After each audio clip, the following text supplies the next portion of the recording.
One.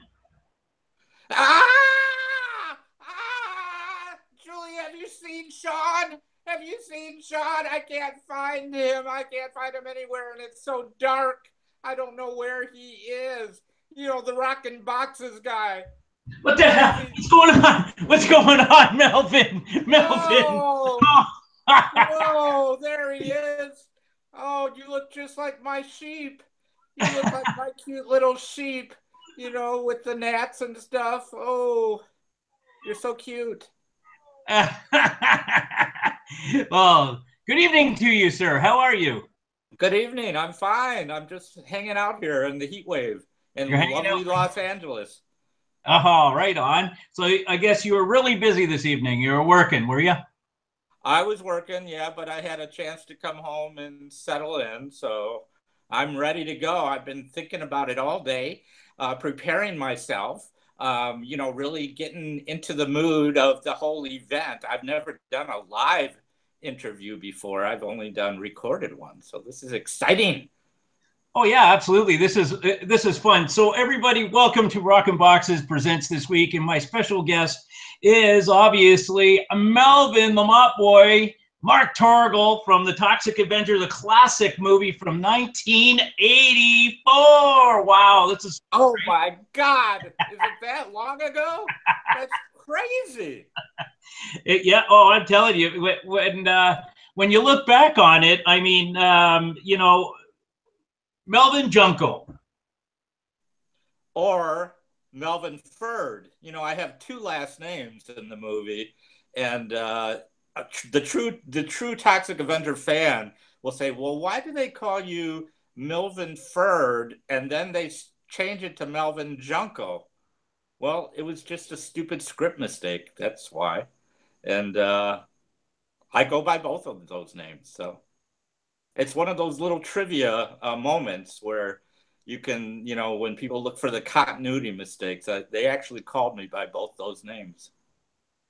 Oh, really? So, I mean, so at the cons, at the Comic Cons or the horror cons, do you get that all the time? Everybody coming up and saying, what is it? Is it this or is it this?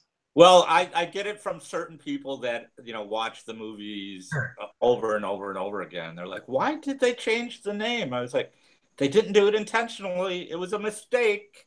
Right, right. Wow. So we have an interactive program here, and people are asking questions already. So I wanted to go back. You and I, we met at London. We met at Shockstock, and I'm telling you, you and I spoke for probably maybe an hour and 15 minutes, and you were like, geez, you could have had the cameras and everything set up because, I interviewed Felissa Rose and Mark Patton, and, it was like we were just sitting in the lobby just shooting the breeze about everything. And I was like, hey, Mark, you got to come on my show. So let's take it back a little bit. Let's go back to that con experience at Shockstock. How was it for you? Oh, I loved Shockstock. That was the first convention I did in Canada, and I love the Canadian people. They're so much fun, and they know how to rock. That's what I've got to say. They know how to party. The organizers were great. I saw a lot of people there that I knew, like Felissa, and it was just fun. It was just a great fun time, and they even gave us a shock stock award for our movie, which we showed, Toxic Tutu, and that was unexpected. But yeah, I really had a good time there. That's amazing. Like I said, you and I spoke for quite some time, and we spoke about, oh my gosh, we spoke about Toxic Avenger and all kinds of different things. But so someone was asking, what was Toxic Avenger your first? I know it wasn't. Was it your first feature film? I guess maybe. Well, actually, it was the first Turn On was my first one, also with Trauma, and that was the summer before Toxic Avenger. I was going to NYU Film School, and Trauma put up a notice on our job board to come down and interview and work on a real feature film. It was the summertime, so classes were out, and I was staying in New York. So I went down to the Trauma offices in Hell's Kitchen, New York, and interviewed with Lloyd Kaufman and Michael Hers of Trauma. And Lloyd was like, "Oh, you go to NYU and you're in film school? Well, what do you want to do on this film?"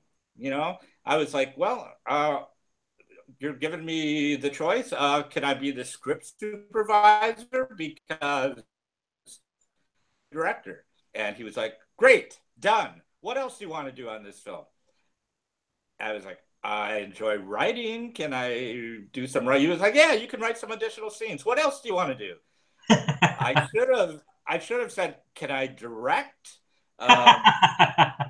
But you see, Trauma gets these people to come, students and young people and film fanatics, to come and work on their movies, and they do it for the experience because nobody gets paid. So I really could have done anything I wanted. The stipulation is you won't get paid, but you'll get great experience. So it was the first turn on. And what happened was I was the script supervisor and I did write some additional scenes. But as we were filming, I don't know if you know the first turn on. It's not the typical Trauma horror film. It was their first try at filmmaking was teenage sex comedies. Um, and so this was basically about a group of campers that get caught in a cave and start lying about their first sexual experiences. And it's pretty raunchy and raw and rare. There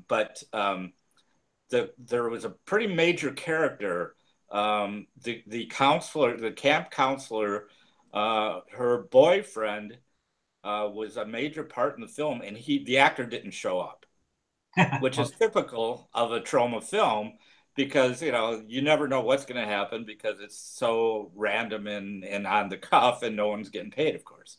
So the actor didn't show up and I was there doing script supervising and Lloyd said, "Mark, you do this part." I was like, "Okay." I did, I've done some acting before in high school and some college acting. So I got in and did it. Oh. That was similar to very social. There were some very extreme scenes where I had a dinner scene where I was meeting my girlfriend's parents for the first time, and I was rubbing mashed potatoes through my hair and filleting a corn on the cob, and it was really Trauma still says it's a classic scene. So that was my first experience with a feature film acting. And next year, when they made Toxic Avenger, the word was they had interviewed hundreds of kids, is at least what they told me.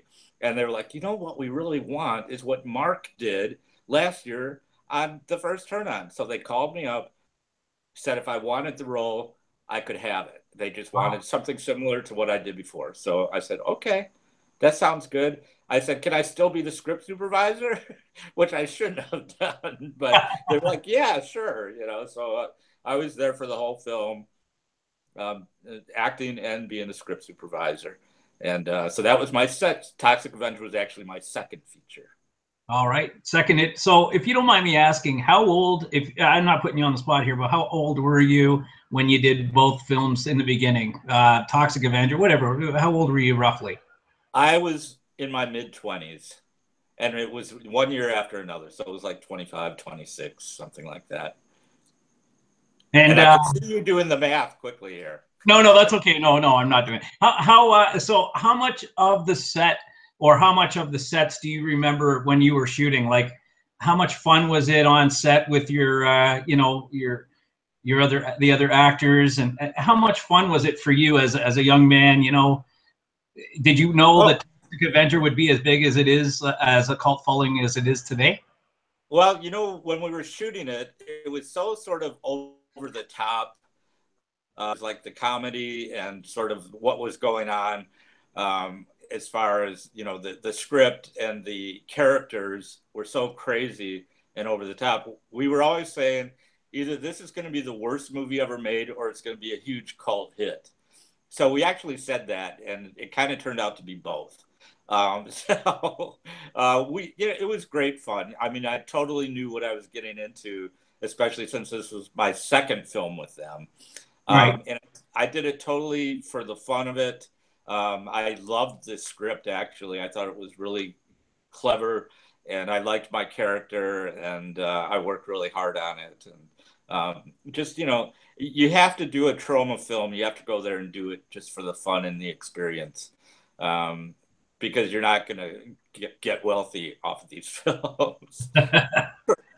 So, Trauma may have made some money, and they did. They kind of survived off of Toxic Avenger all these years as their main. It's still their biggest film that they've ever made. oh yeah. So Jerry Potter and myself, we were discussing the other day filming locations of where the Toxic Avenger was actually shot. By the way, Jerry says hi, and he hope you love the promo that he did for you. But the filming I did love it. I thought it was really wicked and cool. Yeah, it was really great. Thank you so much. Oh yeah, no, that's his specialty. He's quite a great guy when it comes, or he's a great editor. But the filming locations, so most of them were shot in New York and New Jersey, and we were discussing that some of it was shot in Niagara Falls. Is that true here in Canada? Do you remember? I don't think so. At least not that I recall. And since I was a script supervisor, I was there for all of it. Okay. So it was most New Jersey actually was where most I'm in city. And you know, it was like all kinds of locations and rundown health clubs. There actually was a rundown health club that we shot in. There was an old abandoned hospital that we shot in for some of the monster scenes. We did a lot of stuff out on the street. The building where I actually fell out the window into the toxic chemicals was like a book building that happened to have a second floor. And some people, you know, that live in that area, they can really tell you exactly where these things were shot. And it's you know, it's exciting that it was mostly shot in New Jersey, because of course then the byline is the first superhero from New Jersey. Right. So that's what makes it exciting. I'm actually doing a convention the end of the month in New Jersey, and that's the first one I will have done there. So I'm looking forward to that. That's pretty exciting. I wish I could Yeah. follow around a lot of the people that I've interviewed, because man, oh man, you guys have so much fun at these things. So I just wanted to touch back a little bit more on the writing of, you know, the movie The First Turn On. So you obviously started at a young age writing, and you know, were any of those additional you know, portions that you wrote used in the films, or did they at all? Do you remember? There was a whole section in The First Turn On that was this family. They were called the Fat Family, that was out camping, and they would like to shoot exotic birds that were almost extinct, and that is in the movie. Oh, And it wrote a bunch of stuff. I think there were 2 scenes that ended up in the movie. Also in Toxic Avenger, I wrote the scenes for the mother as my transformation was going on, when she's standing outside the door. And my best line was, "My little Melvin, he's finally reaching puberty." So that was my line. So I'm proud of that one. all right. So let's move on to 2017 and Toxic Tutu. Now, this has already been completed, and you're promoting this. You were the exec producer on it, as well as the producer. So let's talk a little bit about Toxic Tutu, and you know, let me see, how grueling of a project was it? Well, it was grueling because we had no money to do it. And so we spent our own money. We did a lot of like Indiegogos, social fundraisers.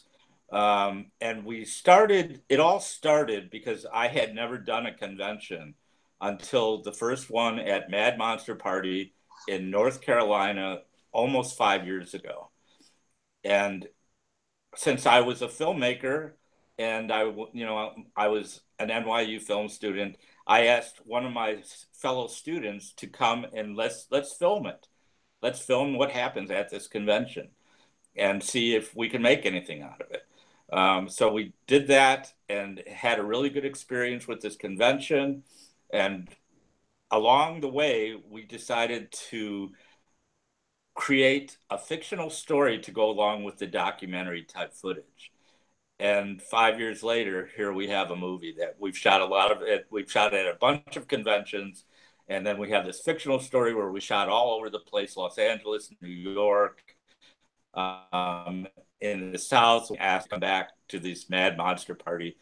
And it was grueling and almost killed me and my partner, Joe Nardelli, who did most of the heavy lifting as far as the camera work and the directing, everything else. But we had our first, actually the shock stock, that was our second screening. And we're still working some of the audio kinks out of it and stuff. And then we had another big screening in Virginia at a theater that one of our associate producers works at. And a lot of cast and crew were there. It went over really well. In fact, the theater actually ran first run Hollywood movies there. And they were running movies all day long. And then ours was like a midnight movie. And ours did better than all the Hollywood films did all day. And then we showed Toxic Avenger after Toxic Tutu. And everybody loved it. They actually served beer at this theater. So people were, getting tipsy and having fun and yelling out at the movie. And that's what I would like to happen with Toxic Tutu, is for it to become an audience participation movie, somewhat like Rocky Horror Picture Show, something like that. So right now our strategy is just to see how many theaters we can book self-distribution as a double feature with the Toxic Avenger. And Troma has been very cooperative with us on doing that. And in fact, Lloyd Kaufman, the president of Troma, has a major role in our movie in Toxic Tutu. So it's all starting to happen. So it was a lot of hard work and a lot of sweat and tears, and now we're able to enjoy it a little bit. So it's exciting. That's awesome. Can you give us a little bit of premise of Toxic Tutu and what it's about? Well, it's about me in a way. It's the almost true story of whatever became of the Toxic Avengers and Melvin the Mop Boy.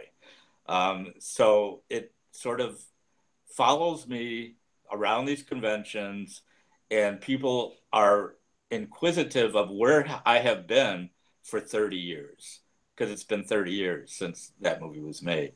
And that's why I have you here. But go ahead, sorry. No, that's okay.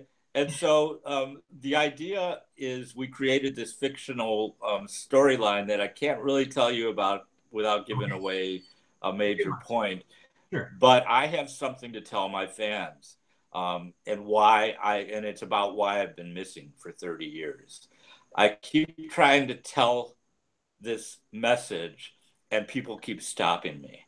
At one point, as I'm about to reveal my story on what happened, I'll stop you right there. That's it. Go ahead. No, I'm abducted, and then there's another, mystery of all my fans trying to find me so I can tell them what I need to tell them. And there's a lot of silliness and a lot of strangeness, and there's a lot of Troma-esque escapades, and it has a great finale that people will not forget. So I'm hoping that everyone will be able to see it soon. Yeah, that's great. And that's a good segue into the next question, because when is it scheduled for release? Oh, well, as I said, right now we're doing a self-distribution thing. We're hoping that some bigger distributor along the way sees its worth and picks it up for us. We're actually in a film festival in San Diego at the end of the month. And I know there will be distributors there, so that could happen. And we're really kind of green on all this, and it's just a matter, I think, of getting it to the right distribution company that's going to see the worth in it, because I think it really does have a built-in audience, and somebody will eventually pick it up, so that we can stop spending our own money and let somebody else spend their money. Well, I'll put you in. So it'll happen. It'll happen. And like I said, we're really just getting going here. So if you know anybody, anyone out there knows any distributors, we're open to talking to them and really getting a proper release. No problem. I'll see what I'll talk to my buddy Joey out there in LA. I'm sure he'll be interested in talking to you. So I'll put you guys in touch. Oh, cool. Thank you. Yeah. So we're moving right along, and I was going to ask you just a couple of short questions. Who was your favorite actor growing up, and was there an idol that you had that you looked up to? Well,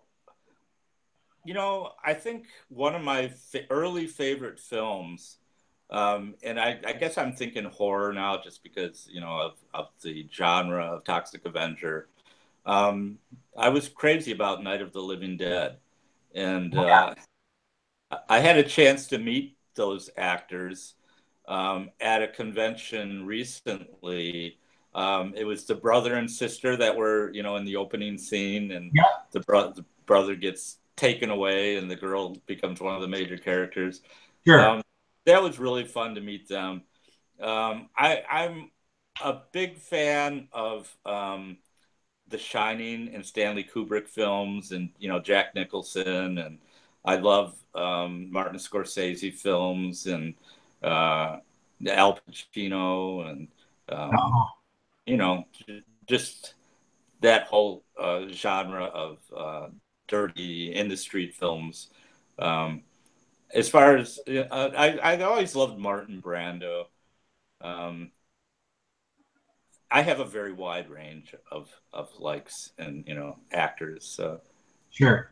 So again, another good segue, because you mentioned a few of your favorite actors, but if you were to be trapped on an island, or if you had to move somewhere and you were only allowed to take 5 movies with you, that's a tough one. What would they be? Okay. See, this is what gets tough for me. Probably, I would probably take Citizen Kane. I would probably take Goodfellas. I would probably take The Godfather. I would probably take The First Turn-On and Toxic Avenger. Is that a cop-out? I feeling you'd say Toxic Avenger. So, what are you doing? So, what are you doing? What do you do in your spare time, Mark? I understand you were a bit late tonight, and that's okay. We already spoke, and I already said to everybody that you were going to be late coming on because you were working or you were doing whatever. But what do you do, if you don't mind sharing with everybody now what you're doing? You're editor, but I'm not exactly sure. Can you say? It's top secret. It's not top secret. It's just kind of boring. But I've been editing in Los Angeles and Hollywood since I left New York almost 30 years ago, and mostly a lot of TV shows. Right now, I'm working. I don't know if you remember Byron Allen. He's a comedian, and he's done some talk shows, Real People, and some other things. So he's kind of turned into this big time mogul in Hollywood, and I've been working for him off and on for almost 5 years. I'm doing some sitcoms and some game shows and some court shows, and it's my day job. It's funny because I'll go on these conventions and I'll be surrounded by fans who know me and love me. It's my celebrity is really only happening at conventions where people know me. Like out on the street, I don't get recognized. Once in a while, but not often. And then I leave these conventions where everyone loves me, and I come and sit in a dark edit bay where I don't talk to anybody for hours on end, and it's just like it's a very strange existence between the two worlds that I live in. And I would often say I can understand why rock stars become drug addicts, because after they do their concerts and stuff, they probably just go home to their wife and dog, you know, and it's life is very dull when they're not on a stage. So that's kind of how I feel when I'm, you know, between the time I'm doing conventions and then doing my day job as an editor. And how do you make the time for conventions? I mean, obviously, you know, you get a call and you'll say, "Hey, I can't because I'm working." But how do you deal with all of that? Well, usually the conventions are weekends. Yeah, If I can get a convention on the West Coast here, I'll fly in, you know, on a Saturday morning, and you know, if it's in Phoenix or something. If it's on the West Coast, if it's on the East Coast or in Canada, I will have to take a day off of work on a Friday, and yeah. they're pretty. They kind of know what my situation is, and they're pretty lenient with me getting away with that sort of thing. So it sort of works out, especially with Entertainment Studios, which is Byron's company. They let me do that, so Oh yeah. that's really nice. Well, we'll have to get you up here in Niagara Falls. I'd love to have you up here. I know you were in London, but we'd have to get you back to Canada for sure. Oh, Be I'd love to. I like I said, I love the Canadians. And I think that was my favorite convention that I've done, just because everybody there was so much fun in London.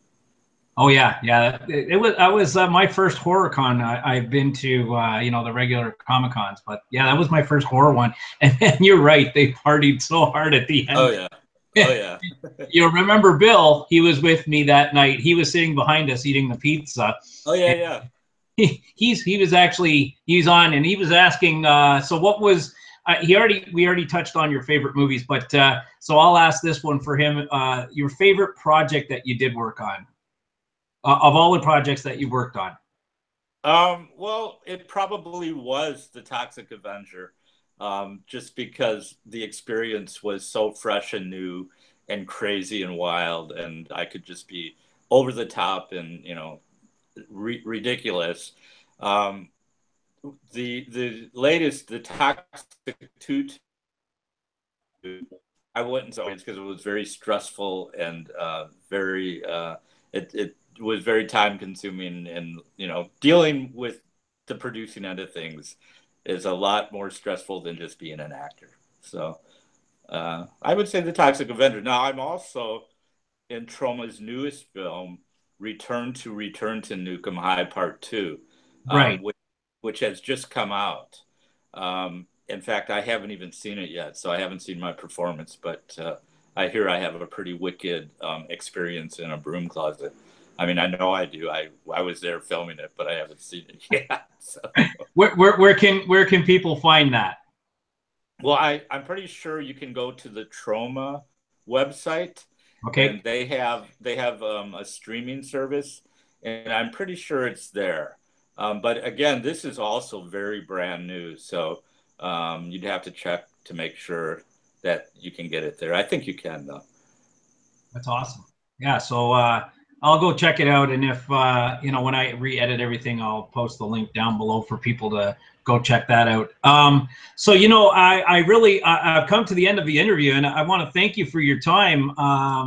You know, that was one of my questions. Any other projects that you have coming up that you can talk about, and where can people find you? Well, they can find me on Facebook on Mark Torgl or on Toxic Tutu.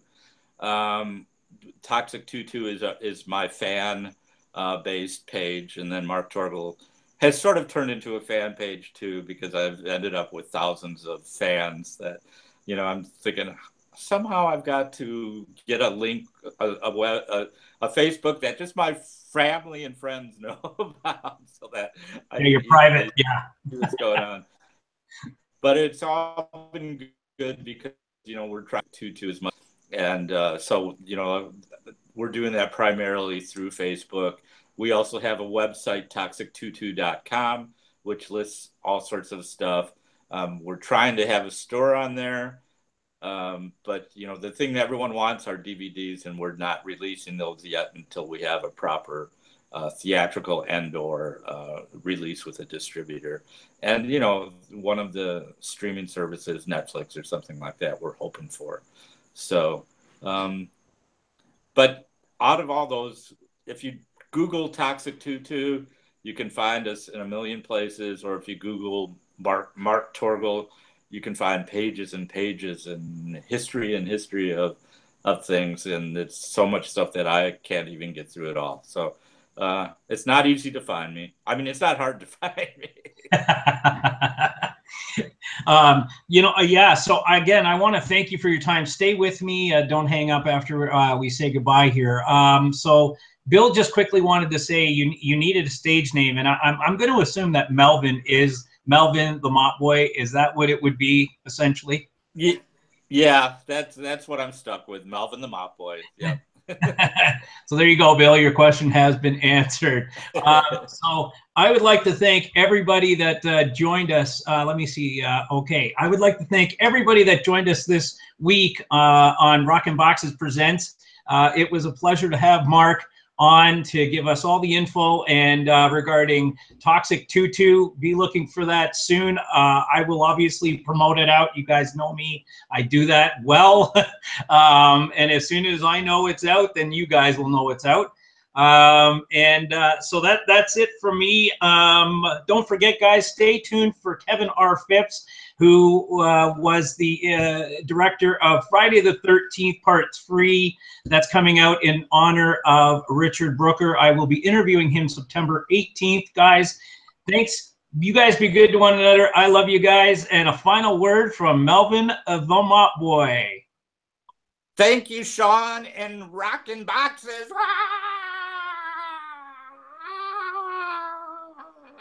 Has anyone seen Julie?